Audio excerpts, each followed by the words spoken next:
व्लॉगची सुरुवात चांगली झाली म्हणजे शेवट पण चांगला होईलच असं अजिबात नाही आहे, कारण आपल्यालाच माहीत नसतं आपल्या लाईफमध्ये पुढे काय मांडून ठेवले आणि ते जर आपल्याला माहीत असतं तर ते आपण नक्कीच बदलण्याचा प्रयत्न केला असता, हो की नाही.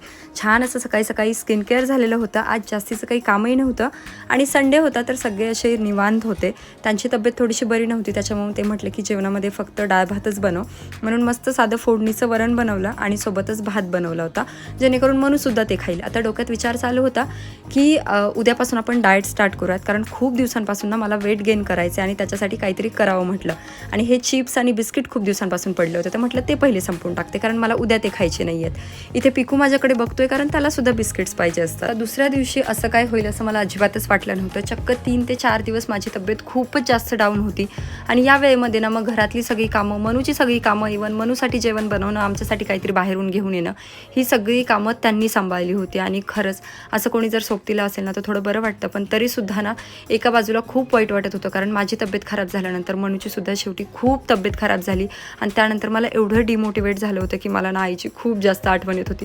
तुमच्यासोबत सुद्धा असं होतं का? नक्की कमेंट करा.